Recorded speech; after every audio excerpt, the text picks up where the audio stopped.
All right, guys, episode 32 of the podcast with Thomas Demeter, aka Mr. Tumn1s or Tumn1s, however you guys know him by. It was dope having the conversation with him, learning about his passions of modeling, from building models to roller coasters, and a lot more stuff we talked about on the podcast. And we're actually in Vegas right now. That's why we're not in the normal studio, but we're with Red, Ty, Adaptive, Eddie, and Mr. Tumn1s. Just hopefully you guys enjoyed the podcast, and let me know what you guys think down below in the comments, and I'll see you guys on the next one. All right, peace out. Compress it after the podcast. I can hear you. Yeah, you can hear me? Yeah. How did it sounds good? Yeah. Cool. Okay. All right, we're live though. We're live. So we're live right now. Yeah, we're live. Oh wow. Okay. You've never tried coconut water? No, I've never tried coconut water. Right. We're gonna have Mr. Tumn1s. Thomas, that's your name, right? Yeah, Thomas. Okay, Thomas. We're gonna have Thomas try coconut water for the very first time. For the very first time, yeah. By the way, this is like probably. Well, I just want your opinions first. That's actually pretty good. I actually really like that. I like the flavor it puts off. Wow. What's your initial thoughts that like come to your mind? Coconut. Coconut. Coconut, yeah. Well, you've done a lot of firsts, I think, being here, right? What have you done since you got here? Because there's been a lot that I've done. Can you just get a little bit closer to the mic? A little bit closer? Yeah. Just okay. You're good. I got you. Yeah. All right.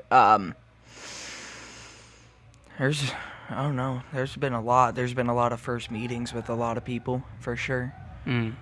Like everyone out here, in the stew crew and all that. Yeah. Went to some ramen restaurants, Nice, some really cool places like that. I actually just went over to like Ventura Harbor. Oh, sweet. Like that area, and Was explored. Was that when you were saying that was the first time you went to the beach in like 10 years or something like that? Oh yeah, that was today actually. Oh, that was today. That was today with Red, yeah. Oh, Red? You guys went with me and Red? Red went to a beach. That's lit. Just off of the freeway. Oh, okay. We went, I don't know which direction we went in. My sense of direction is kind of off while I've been here, but we went to a beach. It took about 20 minutes to get there. Okay. And wow, I'm not even gonna lie, even being on a beach, those were some of the highest waves I've seen. Like right up on the beach, they were a solid like 25 feet high. 25 feet high? Yeah, they were some big waves, dude. They were like eating people like they were nothing. Yeah, I think the wave forecast for this week was like 4 or 5 foot waves. So I'm not sure. Oh, I don't think we get that big waves here. I was like, those waves were pretty massive. Yeah, man. They were. I mean, if not 20, then at least 15.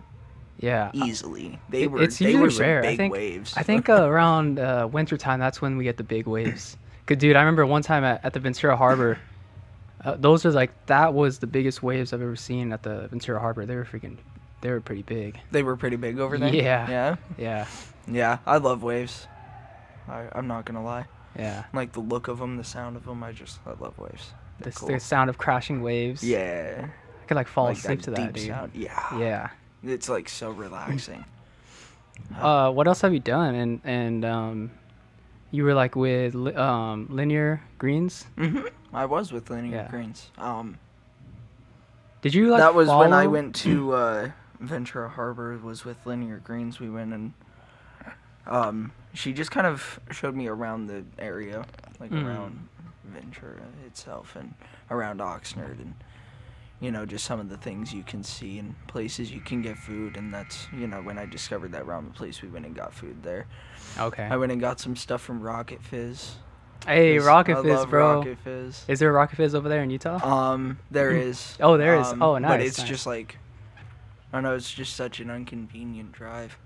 Oh, it's like a few hours from where dang. I am for the nearest Rocket Fizz to me, so. Dude, I remember the first time Rocket Fizz opened in Camarillo. This was like, I want to say like 8th 8th grade, it opened up, and it was probably one of the coolest places I've been to because it's like there's not really that many candy stores or like shops like that Right. around here. Right. Yeah. That's cool. Okay. Ooh. Yeah. See, I love candy stores, just like the different candy stores they have, around. Yeah. And like the different products they have. Yeah, the different Because they products. have some really interesting candies out there, Dude, for real. I think they had like some crickets. They had crickets and like roaches and stuff, Ooh. Yeah, and like in like the candy form. Yeah, I don't. Yeah. You're like, nah, dude. Nah, I think I'm good on that. That's nope. Yeah. So you're not like a food connoisseur, or like you don't like to try. Like, what's the weirdest food you've tried? The weirdest food I've personally tried? Yeah. Oh, that's a good question. I have to think about that one. I've tried some really weird stuff in my life. Yeah. I don't. Like, first thing that comes to mind. There was fried pickles. Fried pickles? Yeah. Nice. I think that's the weirdest thing I've ever. I think Ty likes pickles. Yeah? Yeah. Ty likes pickles? I think he's a pickle fan. I never knew that. Yeah. Yeah. I like pickles, but not. I don't know. I have to be in like a proper mood for pickles, honestly. I think he would make a peanut butter pickle sandwich. A peanut. Yeah. That is the most disgusting combination I think I've ever heard of. Yeah, I don't know, dude. You haven't tried it, dude. We gotta. You know what? You're not wrong. Yeah. I mean, I haven't tried it, so I can't really bash on it that hard. But that just no. Just the sound of it. That's just not something that's supposed to go together. It's not. Yeah, no, you're right on the pickle part where it's like you have to be kind of in the mood because sometimes, like I'll eat a sandwich and I'm just not feeling pickles, so I'll take them out. You'll take them out, yeah. Yeah. I'll do that every now and then. I mean, it's rare, for like a burger or something per se. I'll generally have pickles there, but sometimes I'm just like, nah, pickles aren't the move today. So I just pull them out and call it good, leave them, throw them away, whatever. Dispose of them. Have you tried In-N-Out? Of course I've tried In-N-Out. Is there one in Utah? Oh, yeah, of course. Oh, okay, because I thought... that was something Ty was talking to me about yesterday. Yeah, because... actually, was like, Red was talking to Ty, and he was like, have you taken him to In-N-Out? Like, yeah, and I was like, yeah, we have plenty of those out where I live. Oh, so... isn't the owner... Oh, fuck, he's not Mormon. I think he's a Christian or something like that. I think he's a Christian of some form. Yeah, because on the bottom of the cups and stuff, they have Bible verses on the bottom, I think. Yeah, I know he's for sure Christian of some form, but I don't know. Yeah. I don't know where he originates from even. And I've always been curious to learn about that place, but yeah, we should look this up right now. This is good information for the people. Good information for the people? Yeah. Okay. Founder of In-N-Out. Totally left my phone. We're going to just ignore that happened. Harry Snyder and Esther Snyder. So I guess, was Esther a girl? Yeah, so I think they're husband and wife. That's dope. They started In-N-Out together. Oh, that's cool. That's wow. Lit. That's the more you know. Let's see where are they from? San Dimas? No. Oh, Vancouver, Canada. Born in Vancouver, Canada. September 9th, 1913. Oh shit, dude. Wow, they were 1913? Yeah. Wow. But In-N-Out was founded in October 22nd, 1948. Oh, okay, yeah. Wow. So they were so it was years later. Yeah, they were like in their late 30s, I think. Somewhere around there. Yeah. Yeah. That sounds about right. Dude. That's crazy. Wow. Yeah. That restaurant we all love. Dang. Dude, I used to go to every Sunday. I think this was like 2 years ago. I would order a 4x4, whole grilled onions, extra toasted bun, and then a double 4x or a double whole grilled onion extra toasted bun and 2 fries light for my cheat meal. You would do that as like your go-to cheat meal? Yeah, every Sunday. I love that. That sounds good. Dude, it's like, dude, in and out. And then like I think I started getting acne from that, so I stopped eating that. That can like, is that So really a greasy thing? and stuff. All that grease probably. I think so. I think that's what it was. I was like, is that a thing that you can get acne from? Like, I think so, man. Like all the grease and like from the fries and the burger. I don't know. That's something that I kind of ruled it as, but there could have been other factors. there probably. I mean, I would assume there were at least some other factors than just that. But Yeah. I don't know. Life is crazy. It's unpredictable. Throws a lot of things at us. It really You know? does. Really does. We end up places like this, sitting in a room in front of microphones Yeah. and cameras, just talking What do you? for the fun of it. Yeah, dude, for the fun of it. Dude, this is a like interesting conversation so far. Yeah, I didn't expect it to go where it's gone. That's why I like having these conversations, because you just don't know where they're gonna go. And obviously I've only talked to you on Instagram Live, so previously I didn't have any plan of what we're gonna talk about either. So it's dope. Yeah, I like unpredictable conversations. Those are my favorite. Yeah, same. The ones that you just talk, you go, and wherever it goes, it takes you. You know, that's just, I love those. Those are my Yeah. favorite things, Yeah. for sure. So you grew up in Utah, or did you grow up? Where did you grow up? Yeah, I grew up in Utah. I actually grew up in the same city that I still live in. Nice. I live in a city called Clearfield. It's in northern Utah. It's about 45 minutes north of Salt Lake City. Yeah. Um, How was it? How was so- it? I don't know. How was it? What? How would you compare this city to that city, if, like just from the small experience that you had here? I would definitely say people are more welcoming here. Really, For dude? sure. I would definitely say Utah. Well, from coming from this California perspective, I would say Utah is. People are so nice there, bro. That's what I would say, that dude. Just from And the see, small amount of experience from that the I've had insider there. perspective of living in Utah, Yeah. people are horrible in that state, dude. Yeah. There are some nasty people. Interesting. It's really when it comes down to discrimination against others for like, say, beliefs they have, or their Like like Mormon sexual state and stuff, right? orientations. 'Cause Yeah, it's called the Mormon state Yeah. for a reason. I mean, about 78% of our population is part of the LDS Church. Oh wow. So, You know what's crazy? Basically, everyone in the state is a part of it. Yeah. It's crazy because I think the liquor amount that can be put into cans is like the max you could put in cans is like 2% or something like that, or it's like a really low number compared. Yeah. Yeah. I mean, no, I think it's like 5. It's 5. It's 5. I mean, dude, we're I going was on like, 'cause fact check frenzy we have right stuff now. like Smirnoff Ice, and Smirnoff that's 5? Ice is 5%. Yeah. Mm. And I mean, we have like state liquor stores too, but like when it Max. comes to like Percentage in Utah. Oh, it is 5. It's up to 5%. Okay. I was Yeah, you're like, right. I was like, I've seen bottles up to 5 there. So, if it's that, then there are places definitely breaking some laws. Oh, it's like 3.2 beer law or something like that. Yeah, it was like, that's what it was.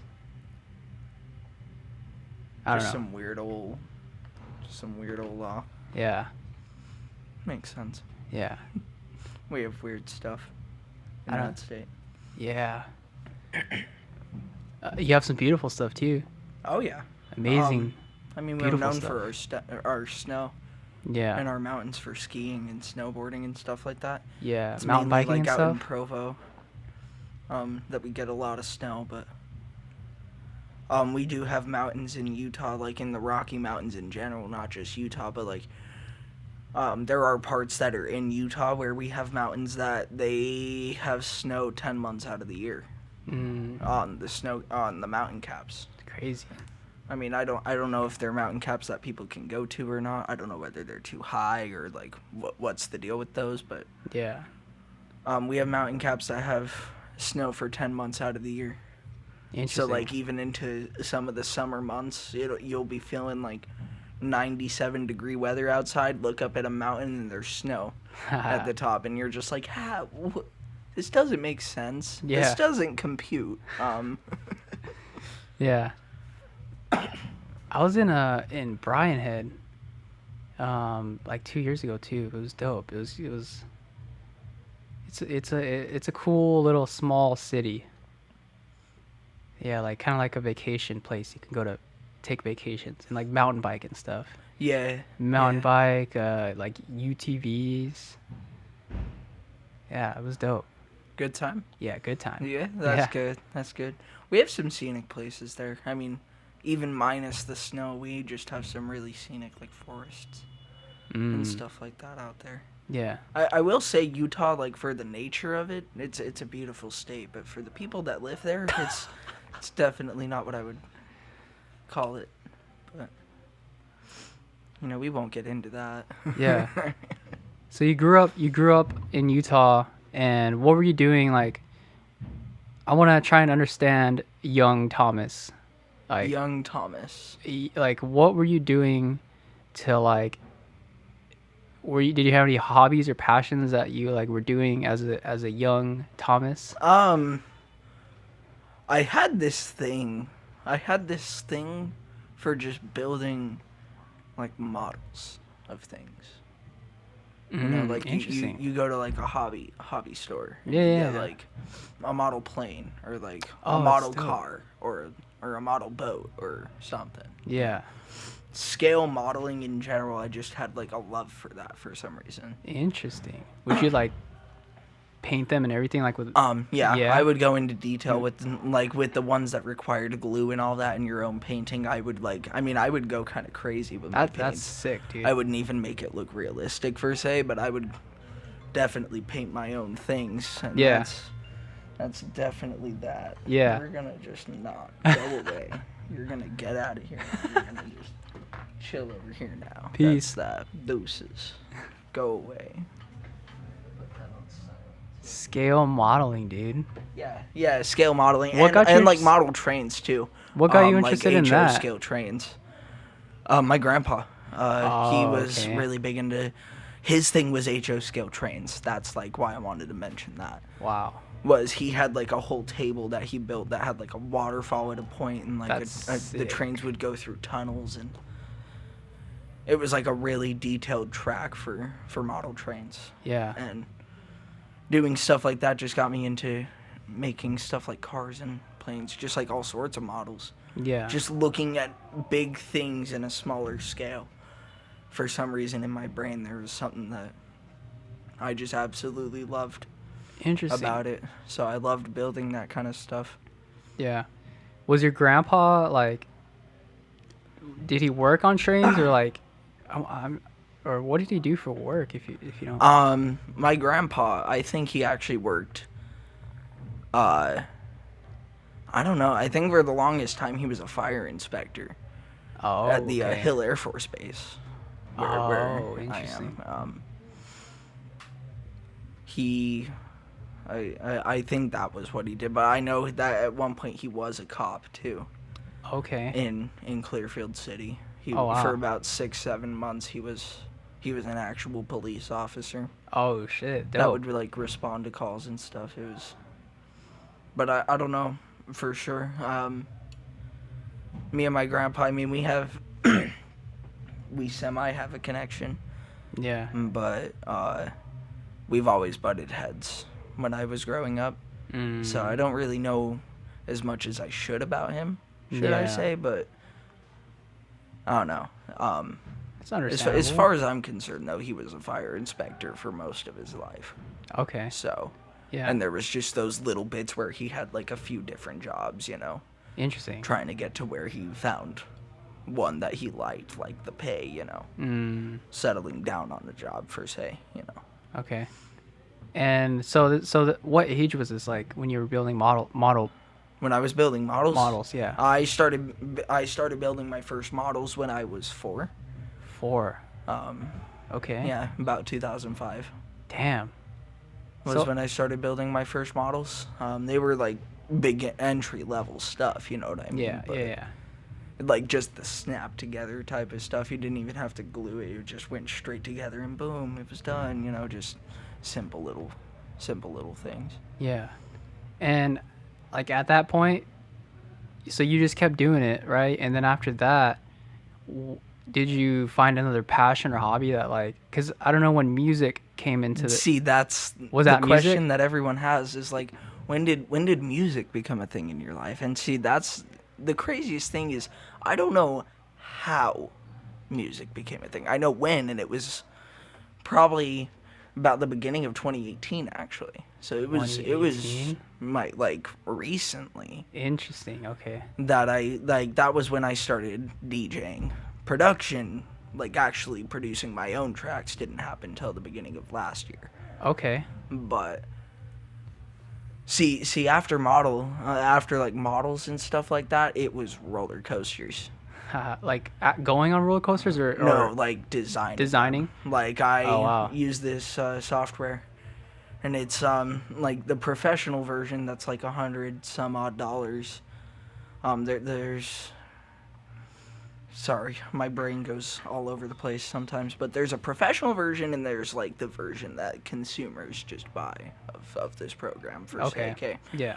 The consumer version's like $40, and then the professional version's like well over $100. It's called No Limits 2 Roller Coaster Simulation. It's used for as it sounds. It's used for designing coasters. Like amusement parks, when they go to build stuff, they use this software to design stuff. Yeah. And for the longest time, after getting into models, once I started getting into coasters, the thing that got me into coasters, I think, is just like the physics and like how cars you could just throw something off of a hill and it'll keep itself running for that long. Okay. And not need anything to boost it at all. It'll just go. It's momentum. You know what I mean? And based on sheer momentum, more often than not, it needs stuff to slow it down before it can continue. Yeah. You know what I mean? Yeah. Like that, and that's where we get into block breaks. But no, let's go in depth with this shit. I wanted to design coasters. I wanted to like open an amusement park of my own. Like I had a whole plan on how to do it and everything. And so just to get the timeline right. So it's 4 from like. The 4 to like I would say like 14. 14 was 14. okay. No, 14 actually. 14, 15 more like. Okay. So about 10 years. Nice. 10, 11 years of building models. Yeah. Is what I did, and then I just started getting into roller coasters. I have an amusement park out there. It's called Lagoon Amusement Park. It's actually a fairly known amusement park just for some of the rides it has there, but Lagoon, luckily I lived like 20 minutes away. I could just go and buy something like a season pass. Yeah. And I did for a few years. I was getting a season pass and just going and riding rides. Yeah. And just learning how they worked, you know. Interesting. And I was like, I want to work here so bad. And then 2017, I started working at Lagoon. Lit. Up until this year, actually. Was it this year of COVID was when and stuff? No, last year actually was a rough start from COVID. This year I left due to management. We'll keep it very, very low on that, but management was not very good. Interesting. Okay. They are not good to their employees whatsoever, and I just was not having it. Yeah. So. Do you still have these like thoughts like, yo, I still want to open up a roller an amusement park? Do you still have these thoughts? Yeah, always. Yeah. Yeah. I would love to open an amusement park still. I think it would be really cool. Yeah. And now that I'm obviously a lot more mature than I was, having the thoughts when I was like 14. Yeah. It's still feasible, but it's just a very expensive thing to do. Yeah, because for sure. roller coasters, like nowadays, they're so expensive, and it all comes down to they are steel. And steel is a very, very expensive material to buy. Yeah. So it really all just comes down to budgeting at this point. Were there any wooden roller coasters there? I mean, we have this one coaster that at Lagoon that this year it is 100 years old. It opened in 1921. That's crazy. So, Shit. and I mean, they replace a section of wood every year because obviously wood isn't going to last that long. That's just not physically possible. But it has been sitting in that same spot, that same design for 100 years. That's lit. Hasn't changed. Yeah. I don't know what year it was because, I mean, I know the history of the park. I just don't know when things have happened, But there was some time ago where that coaster that we're talking about right now, actually, it burned down. It burned down? Yeah, it legit burned down. Yeah. Just fixing that. Yeah, I was like, just a little bit. That's a lot better. Here we go. Yeah, that's better. Nice. I like that. There we go. But no, there was a coaster, or that coaster burned down, like the whole front half of it. There's like pictures you can find of it that like, where the bottom of the lift hill, where the chain is and everything. Yeah. You can just see, like the wood destroyed. Jesus. And the chain just dangling on the ground, and from that same fire. So to give you the layout, you got roller coaster is what it's called now. It's been through quite a few names in its lifetime, but you got roller coaster, and then you've got the carousel. Right, just a classic carousel, and it's one of the only in America that has like authentic animals still. Authentic animals? Like authentic carousel animals, yeah. Oh, okay. What is like, okay? I gotta. What are authentic carousel like animals? authentic in the sense of when they were made, who they were made by. One of them we have was from the King of England, actually. Ooh, in like that time back Yeah. then, because I think the carousel opened in like 1890 something. Lagoon opened in 1886. Damn, So bro, it's before the been open. 1900s. Yeah, God it damn. opened before the 1900s. It used to be called Lake Park. And it was over by the Great Salt Lake, as you can almost assume. But it was called Lake Park. And it was something, they just had some simple slides that would go into the water, and that was it. It was just that. And then when Utah became a state in 1896, it moved to its current location, and the name became Lagoon. And it's been where it has been ever since then. So, Dude. when I went there in 2016, that was the 130th anniversary. Wow. And it's kind of crazy to think about, honestly, but As you were telling that story, I was just thinking about the growth of like starting from a water slide to like starting where it's from at. just a simple water slide, Yeah. and after 96, of course, they had their carousel too. Yeah. Sometime in between there, they got the carousel. So, Yeah. they started with just a water slide and a carousel, and now they have mega coasters that the planet has never even seen. Yeah. We have this one coaster there called the Cannibal. Interesting. Cannibal is one of the most known rides just because it was completely done in-house by Lagoon themselves. Like, they designed the coaster. Wow. Okay. Like, they you don't have people like Intamin or Engineers and B&M or like the official companies Okay. that'll like manufacture trains for you and stuff like that. They didn't even have those kinds of companies helping them. So like the cars and manufacture, stuff, like did they the cars and the track. It's all. It was I mean, all the in-house, track like is welding and stuff. And yeah, like, welding. Like they welded it all at the Freeport Center That's in fucking crazy. Clearfield, actually. Yeah. Because, like I said, I live like 20 minutes from where Lagoon is. Yeah. So yeah, at the Freeport Center in the city I live in is where they welded all the track. Yeah. And there would be points where they would just have massive areas of the freeway like clear at once from like trucks and stuff like that with lights, because they're transporting massive pieces of track at once. Yeah. Like it was pretty crazy to build that thing. It took them a few years. It opened in 2015. Wow.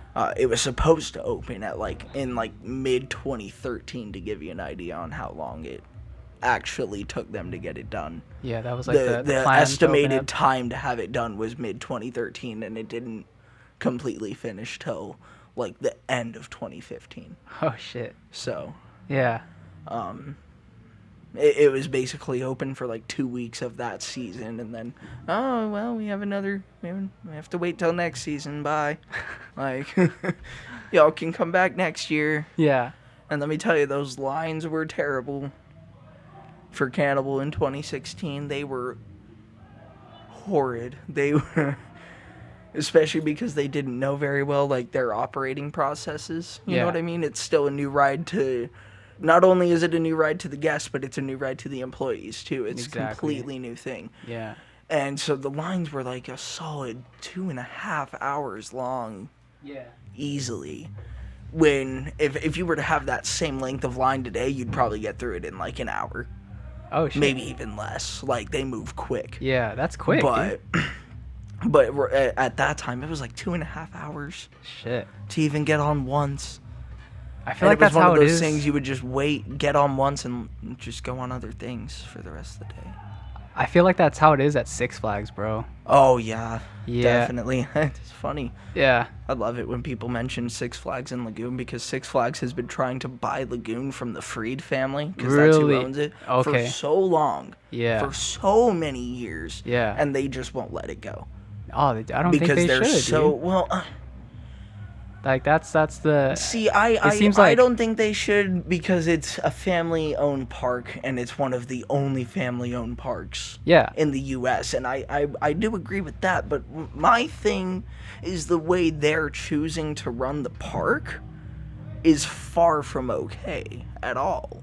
Yeah. Like, the way... And I want you to know, when it comes to managers and the way they treat their employees, the owners definitely help.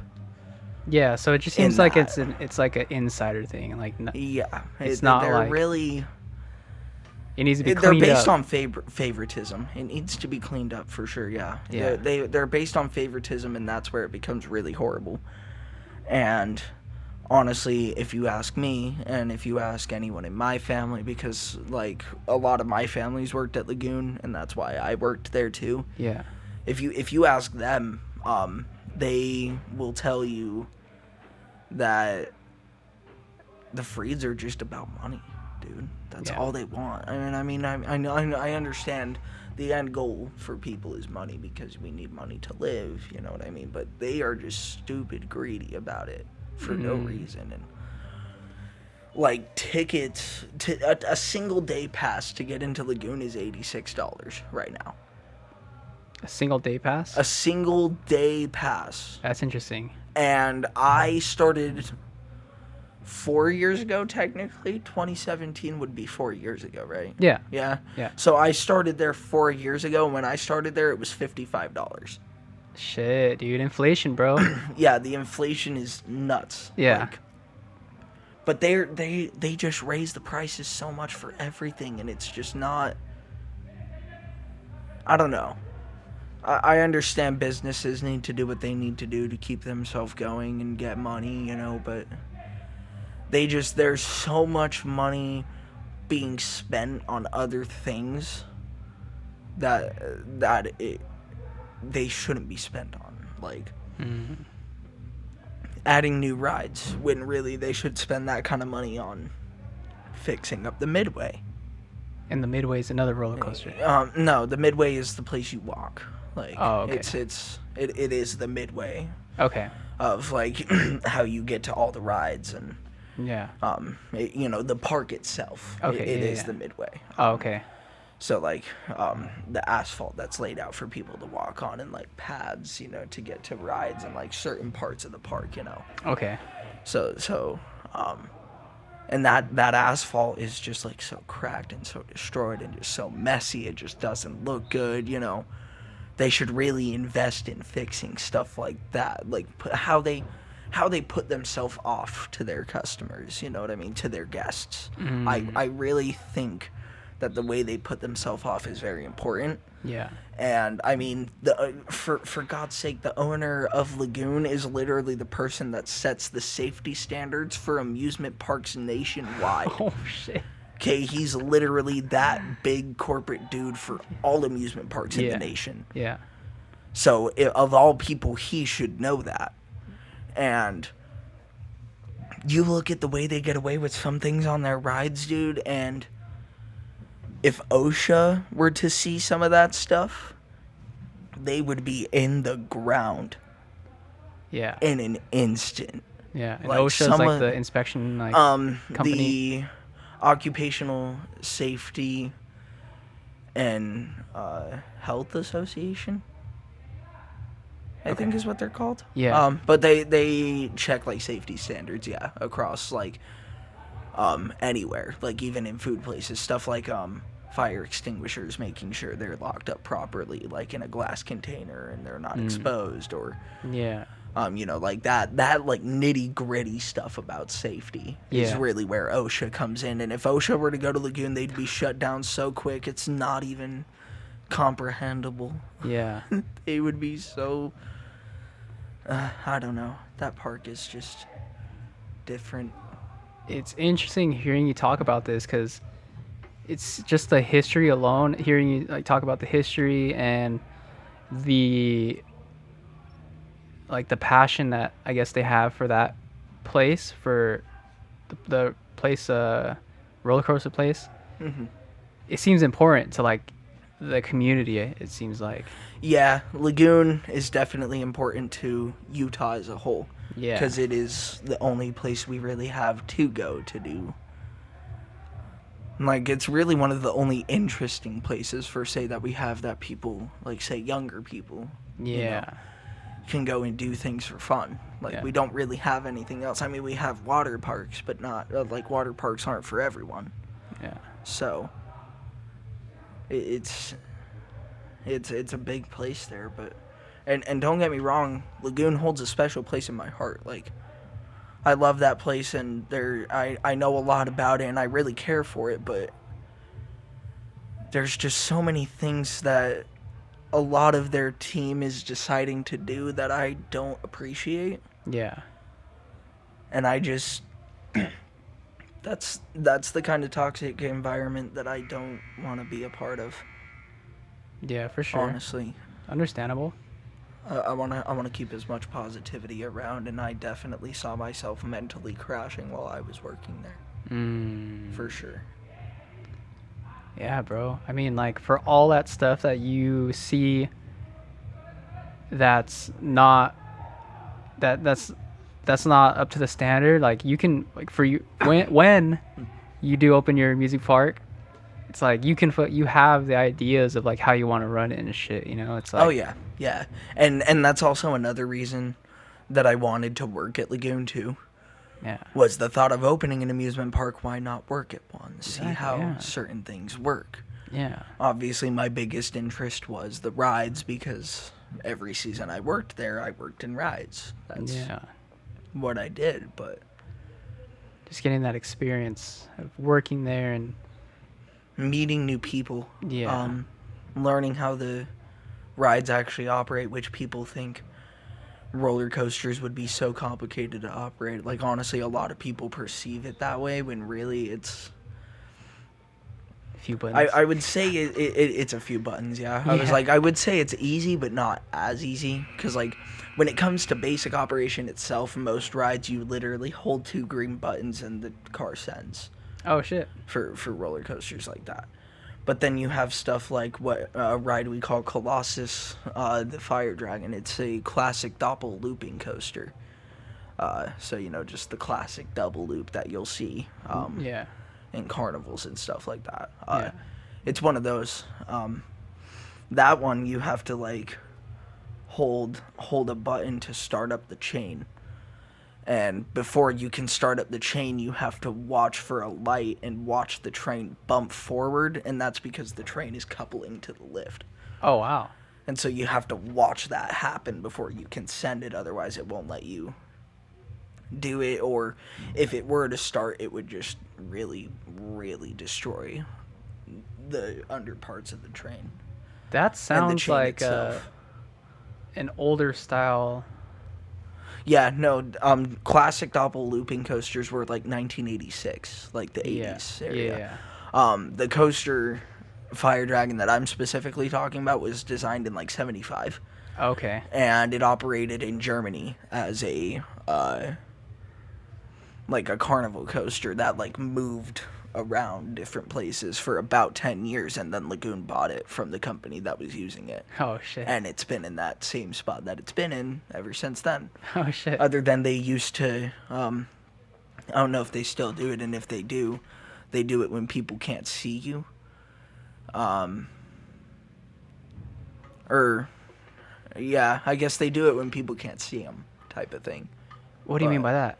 But they move the ride like 6 inches every year because of the mountain, and like how mountains are formed and the ground moves. They have to literally lift all of Fire Dragon and move it like 6 inches Holy shit. every year.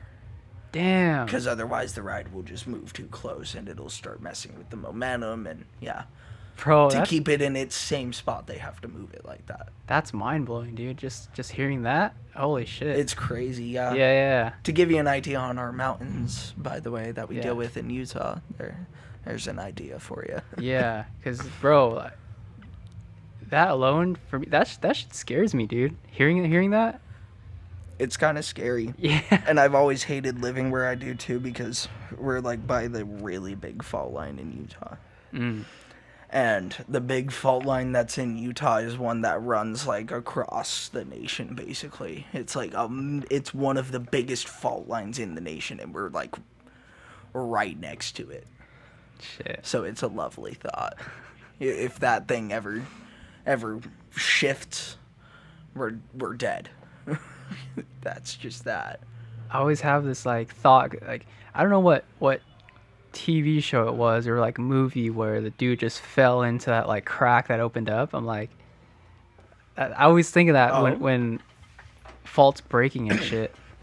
Oh yeah. Yeah. Oh, dude, faults breaking. It's a terrifying thought. Tsunamis, dude. Tsunamis. Bro, tsunamis scare the fuck out of me, bro.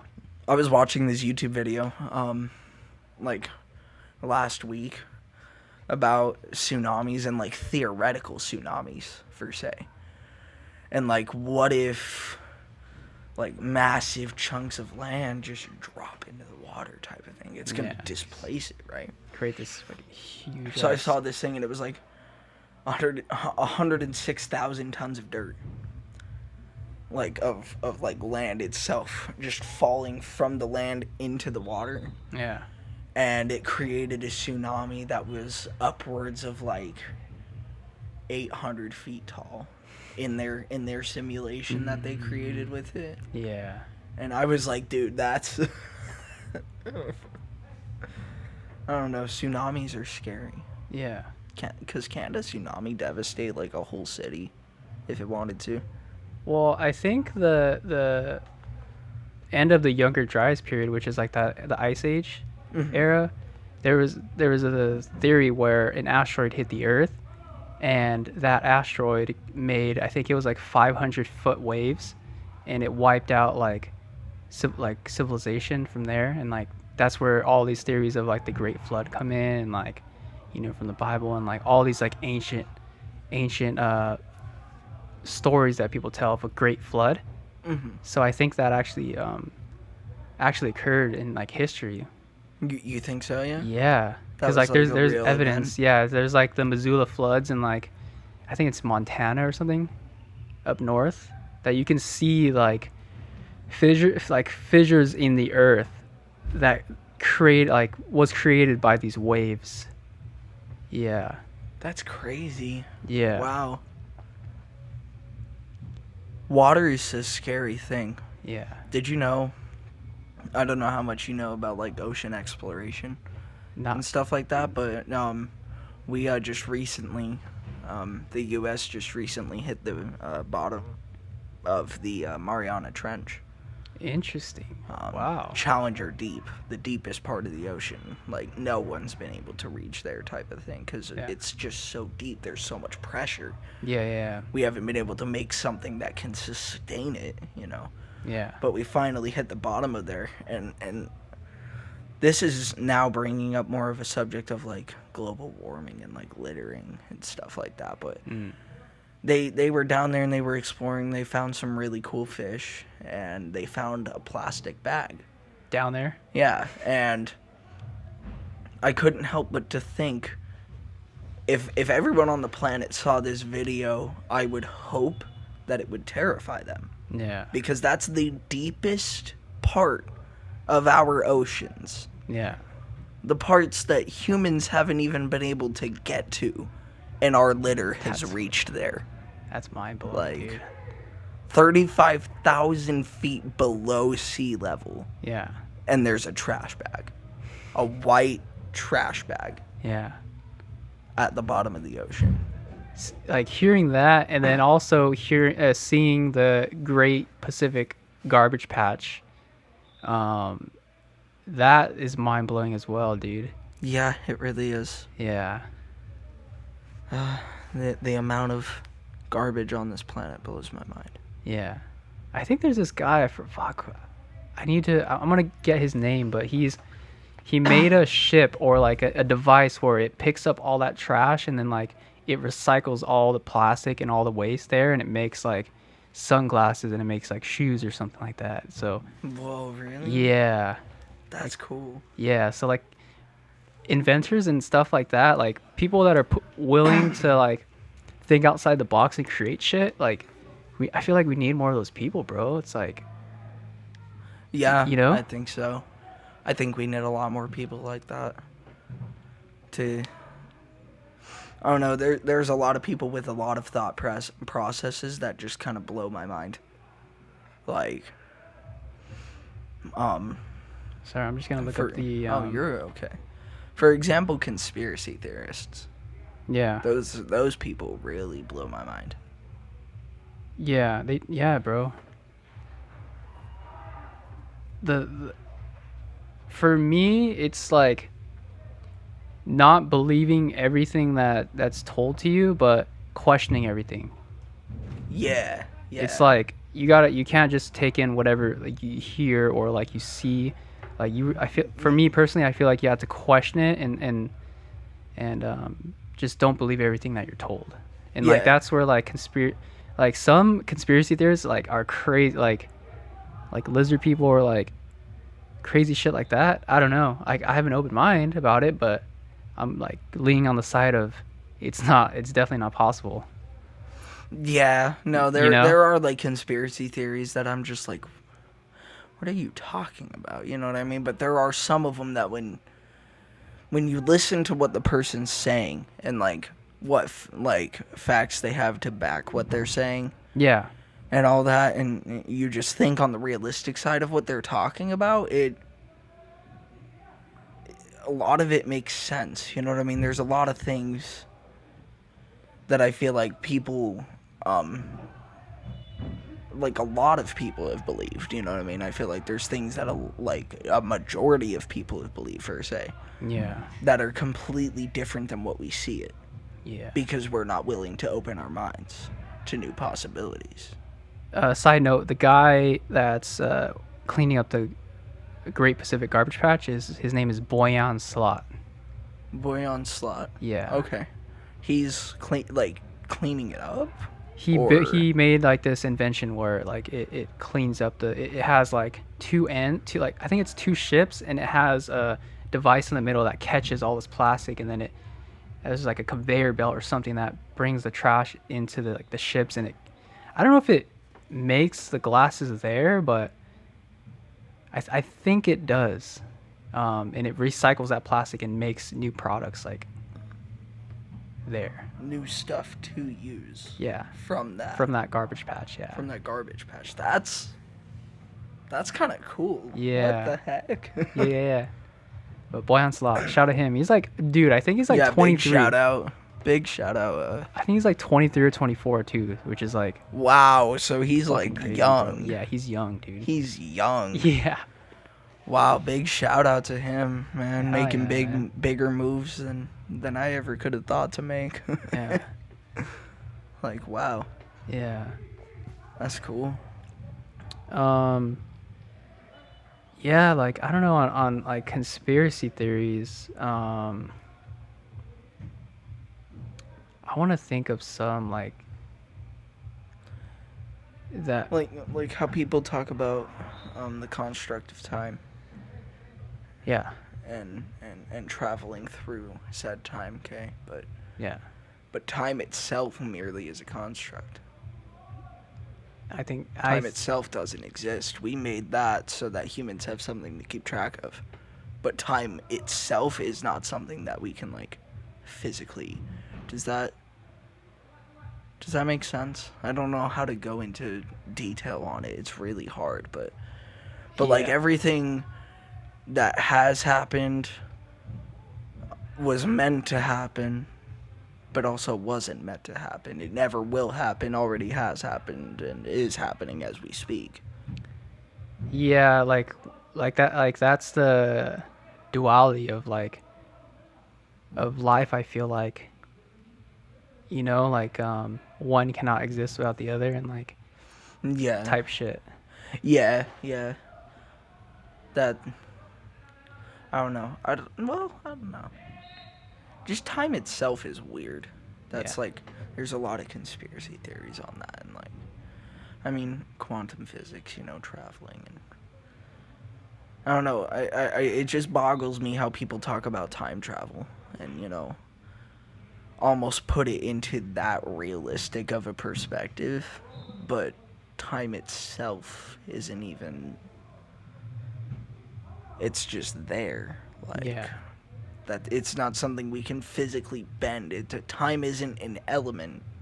Yeah. You know what I mean? That's almost what people treat it as, is like when they talk about time travel per se. Yeah. They almost treat it as an element, but it's not an element we can just bend. It's literally just a construct. Yeah. That we use so that we can have things on schedule per se. You know what I mean? Yeah, because I've had this thought Like- where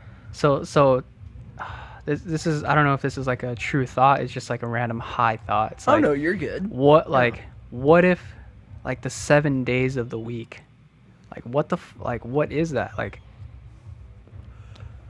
should there be like Yeah. 10 or like What 12 is days that? of the week? What is that? There's like 7 days of the week, and then there's There's like a Monday technically through Sunday. 23 hours and 59 minutes in a day. Yeah. Like, what is that? Yeah. You know? But on like other planets, Yeah, other Time- planets, they could have like 10 days, 12 days, 14 days even. Like how what we have as 2 weeks could be their 1 week. yeah. Like, that's kind of a crazy thought. Yeah, it is. Yeah. Thinking about other life forms and how they run. Yeah. Oh, that's weird. This is a random thought process, but I totally just looked at your wall and saw a poster up there, and it says, "Don't be a dick." Yeah. And I just love how straightforward it is. Yeah. That's officially my favorite poster that I've seen while being out here, Hell yeah, dude. for sure. I got that at Salzer's, and have you been to Salzer's? It's a record store in Ventura. We gotta go, dude. I definitely want to go see something like that. That would be cool. Yeah. We can probably go after this too. Hell yeah, that'd be Oh, dope. that would be cool. Yeah. I'd be down for that. Hell yeah. I'd be down for that. This is. I will say, out in this area, it is much cooler. But not, like, extremely. Cooler as in like Temperature. weather-wise. Yeah. Yeah. Because out in Utah, we've been dealing with temperatures over the hundreds for the past month. Yeah, dude. I feel like the weather here is just like, I think that's why the rent prices are so damn high. It's like people want to move here, I guess. People have thoughts of moving here just because of the weather. It's like, and it brings in a lot of people that just want to move here for that. Yeah, for so that. therefore it brings a lot of people that want to spend their money on a place to live. Yeah. And it brings the rent higher. Yeah, of course It's there's other lovely. factors. There's other factors I mean, that go obviously. into it. Yeah, But But but that's probably Cali one of the weather, big dude. ones. Yeah, one of the big ones for sure. Cali weather is really nice. Yeah, no. Whiskey Gerald, you Yeah, know, yeah. he was in Blue's studio, you know, and that's where I was staying, obviously. But Yeah. he was there the other night, and he was like, "Yo, did you get cold last night?" And I was like, "No, not at all. Like, I was fine." And he was like, you seriously didn't?" I was like, "Dude, you're seriously asking someone from Utah if they got cold in California. It's funny. Well, it's kind of funny you say that because, all right, so the way the AC system is set up here, so it goes from Red's room. You've been to Red's room? So Red's room, it goes to Red's room and then all the way to Ty's room and then to Blue's room. So, like if Red is hot, he'll turn on the AC and it goes on to like all the other places and it gets cold as fuck. in the other places Yeah, as well. yeah. Because by the time it's cool enough in there, it's already traveled everywhere else too and made everywhere else like Yeah. freezing cold. Yeah, Oh, and then dude. like when we're in there, it's like, oh shit, fuck, it's cold, bro. Someone has the AC on. I was like, I won't lie, that night that he was talking about, I did wake up once and I was like, wow, it's a little chilly, and that's coming from me. What the heck? Like, Yeah. But it wasn't like he was making it seem as if it was like full blizzard in the room. Oh no. And I mean, I don't know. I was like, it's not that cold. Like, I was still wearing my shorts and I was fine. Like, Yeah. I don't know, man. I don't know. I will say that's another thing is talking to people, meeting like so many different people already while being out here has been really cool. Yeah, dude. I feel like it's a melting pot, bro. You know, like when I say like melting pot, it's like different races and like different. I don't know if how diverse it is over in Utah, but like here, It's much more diverse here. Yeah, it's very diverse here, and like it's cool seeing like the diversity around here. It's dope. I agree with that, honestly. Yeah. Seeing like the different cultures Yeah. and stuff like that. Yeah. That you guys have to offer around here. Yeah. It's really cool. Yeah. Honestly, I've explored more things here within the few days I've been here than I have in like the 20 years in Utah. Oh shit.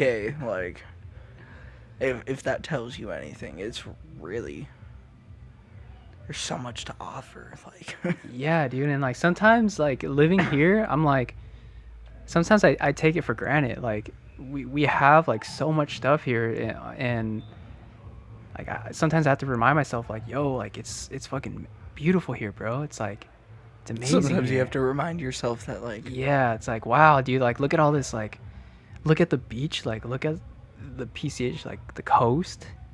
yeah, It's beautiful, bro. I'm like, damn. it's just like a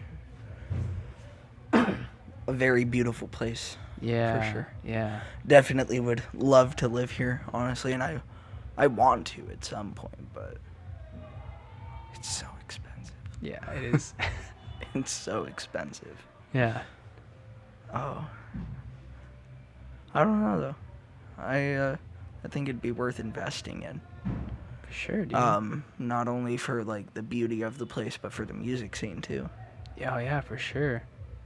I think like I feel like in the obviously like there's been a past like in the 805 alone, but I feel like last year alone there's been a movement with like underground and like, you know, like here in this studio and like I feel like underground like brought all these artists together and there's just been I feel like a movement or something, like a buzz that's happened around here, and like it's cool, like very cool to see and just like be a part of, kind of. Yeah, it's like it's amazing.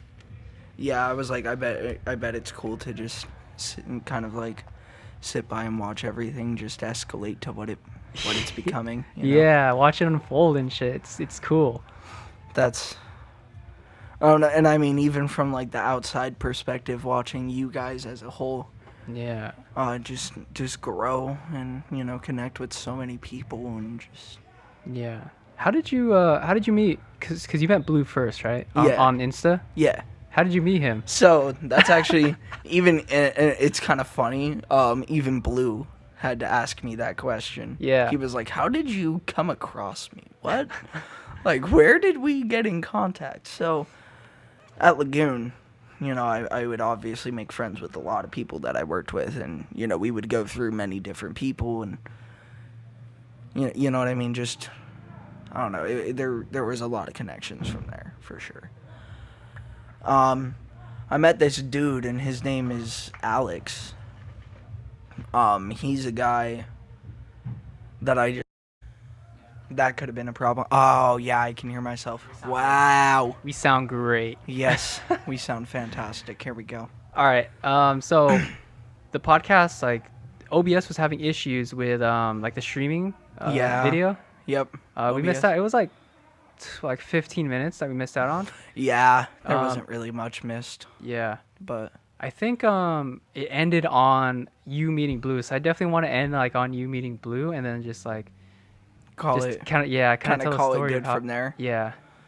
It was Alex, right? Alex. Yeah, my friend Alex. Met him through Lagoon. Yeah. He's the kind of person that used to just explore Instagram and found he just kind of stumbled upon Blue one day. Yeah. He was like, "Yo, Thomas, you should like check out this dude. His name is Blue Be Blue." And I was like, "It's one whack ass name, but okay, Yeah. sure, I'll check him out. Why not? Yeah. Just kind of like whatever." Yeah.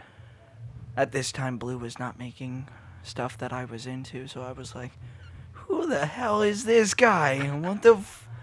No, what is this garbage? Like, you know what I mean? I was like, I'm good. Hell no. Yeah. But then, yeah, like 2020 kind of texted him every now and then, was like, "Yo, this was fire," or like, "Yo, we Oh, should it's do a like randomly, collab," like- or just like random little messages. Yeah. He every now would and then. post like something like, "Did you hear something?" You're like, "Yo, this shit's fire, bro," or like, Yeah. Specifically the song Fractal Crash "Oh, by Blue Be Blue. interesting." Yeah. That song is very interesting, and it's Yeah. very well constructed, and it's really cool. Started hearing stuff more along the lines of that type of a song, and I was like, okay, Yeah. I can fuck with this guy's vibe, like Yeah. And then it was this year that I really started connecting with him. I was just like, I want to get to know this guy. He seems really cool. Seems to have cool friends, and Yeah. that was when I really started going live with him, talking to him a lot. Started connecting with the Stew crew as a whole. Yeah. One of the people that I like immediately connected with was Adaptive, because he's really cool. Honestly. He's like he's super friendly too, bro. It's like he goes out of his way to like send messages and like to say like, "Yo, like hope you're having a great day. Hope you're." Yeah. know? I've gotten. Yeah. I got one from him one time, and he was like, "I hope you're staying up, bro." And I was like, "Yo, that's dope. That's awesome, Like, man. Yeah. That's really cool." I'm really sad that I didn't get to meet Adaptive, Yeah. because the day I flew in, he flew out to Yeah, go somewhere. Ty was telling me the story. He was like trying to reach him, like Yeah, at and he the was airport. trying to come out, but because his flight was international, once Yeah. you go through security, you can't leave. Shit. So, Well, we'll see him in Vegas. yeah, Yeah. hopefully, yeah. Wait, will we? Yeah, he'll We'll be see there. Adaptive He'll be there? there. He'll be Okay, there. dope. Yeah. Okay, cool. So I'll still get to meet him. Yeah, for That's sure. awesome. But yeah, that's like really how I stumbled upon the Stew crew. Started talking to people a lot this year, and then we ended up here, flying out for Fly Fest and Yeah. all that. Fuck, dude, that's fucking dope, man. So yeah, it's really cool. How it worked out. I'm really happy how it turned out, and Yeah. I would definitely say I'm very lucky to have the opportunity to come out here. I think it's really cool. Yeah. So Hell yeah, man. And then if you want to follow you, it's Mr. Tumn1s How do you spell or Tumn1s. Okay. So instead of an I put a 1 there. yeah. And I think it messes with a lot of people's brains because they does, can't yeah. figure out how to pronounce it properly. Yeah. But at first sight, they're just like Mr. Tumn1s. Why the one? Tumn1s. Why the one? Like, what? Why the one? I don't know. It was just something. You just like wanted to It just kind of happened, yeah. Okay. The name Mr. Tumnus, here's a fun story, also came from Lagoon, but it was one of my managers, actually. Oh, Just started one day, he would see me, and every time he would make eye contact with me, he'd be like, Mr. Tumnus, you know what I mean, for no reason at all, and he was like, you should totally, like, make that your stage name. And he was telling me to make that my stage name as a joke. Keep that in mind. Yeah. He didn't think I was going to actually, like, go make a SoundCloud that said Mr. Tumnus as the name. And, you know, I mean, nothing was uploaded on it at this point, but it was there. It existed. And Yeah. he was like, you know, I was kind of kidding about that, but, you know, I mean, it could be a name. I don't know. I just always had heard a thing about when your name is given to you, like, as a producer and stuff like that, or when your name is given to you, the name just tends to stick a lot more. Yeah, bro. Like Tumnus, like that shit. It sounds like a great name, bro. Tumnus. That sounds fucking tight. Tumnus. Yeah, and I mean, at first I thought about it, and I was like, dude, people are gonna just think I'm some goat dude, because Mr. Tumnus is directly referenced from the Chronicles of Narnia. Oh, I've not seen that. You'll have to, and the books, you'll have to read them and watch that movie. Really good production. Yeah. The actor for Mr. Tumnus, actually, that movie is where he got his career, was acting as Mr. Tumnus, because Mr. Tumnus is like a centaur almost, but instead of a horse, it's a goat. Yeah. So it's really weird, but yeah, no, Mr. Tumnus is derived directly from that, and that's spelled Tumnus. Okay. So, just instead put an I there, and then instead of an I, put a 1. For sure. And you get my Instagram, you name. don't have like Twitter or like you have SoundCloud, right? I mean, I have a Twitter, and it's just @Tumnus. Okay. SoundCloud. SoundCloud is. I don't know what the link is exactly. Okay. That's something I can send to you to put like in the description Yeah, or something. It'll be in the description. Put it down below, yeah. Yeah. So you can check out that link down there then. For sure. Yeah, that's about it. I have my Instagram, I have my SoundCloud. I have a Snapchat too that if you guys want to, you can totally follow. You know, any you're gonna be on Blues Project soon? Any other projects that you're working on right now, or just we got Flight Fest on Saturday? I mean, I have Flight Fest, and that's about it right now. Yeah. I've had to take things kind of easy just due to recent issues. Okay. That have arose, but yeah. I was like, I think you even know about those issues. No, too, yeah, for sure. Yeah. But yeah, I've had to put things kind of on a hold for a minute. Yeah. Because of that, but I mean, I plan to make more music.